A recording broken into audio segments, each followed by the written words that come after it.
This is Audible. Recorded Books presents A Court of Silver Flames by Sarah J. Maas, narrated by Stina Nielsen. The black water nipping at her thrashing heels was freezing. Not the bite of winter chill, or even the burn of solid ice, but something colder, deeper.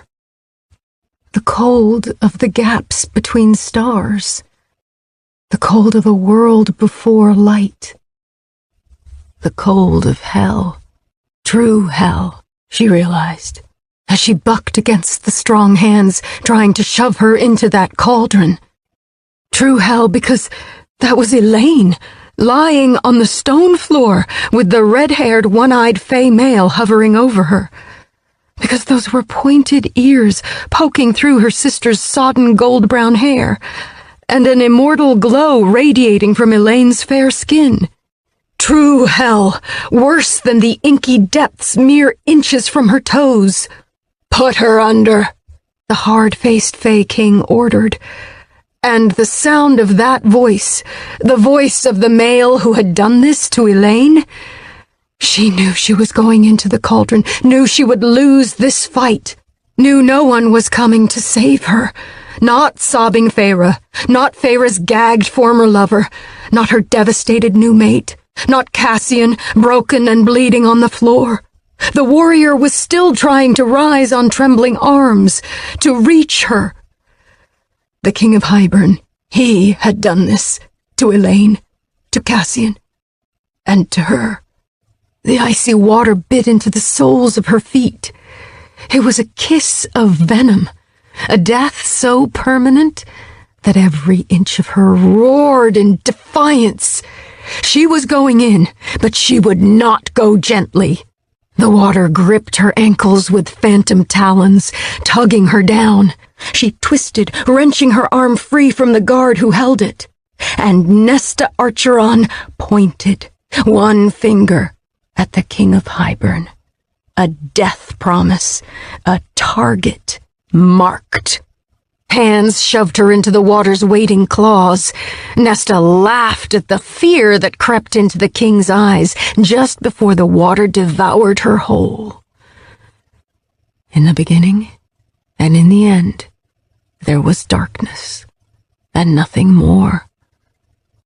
She did not feel the cold as she sank into a sea that had no bottom, no horizon, no surface, but she felt the burning. Immortality was not a serene youth. It was fire.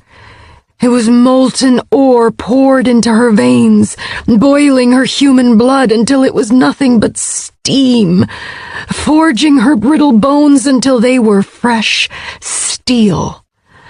And when she opened her mouth to scream, when the pain ripped her very self in two, there was no sound. There was nothing in this place but darkness and agony and power. They would pay. All of them. Starting with this cauldron. Starting now. She tore into the darkness with talons and teeth, rent and cleaved and shredded. And the dark eternity around her shuddered, bucked, thrashed. She laughed as it recoiled, laughed around the mouthful of raw power she ripped out and swallowed whole, laughed at the fistfuls of eternity she shoved into her heart, her veins. The cauldron struggled like a bird under a cat's paw. She refused to relent. Everything it had stolen from her, from Elaine, she would take from it. Wrapped in black eternity, Nesta and the cauldron twined, burning through the darkness like a newborn star. Part 1. Novice. Chapter 1. Cassian raised his fist to the green door in the dim hallway and hesitated. He'd cut down more enemies than he cared to tally, had stood knee-deep in gore on countless battlefields, and kept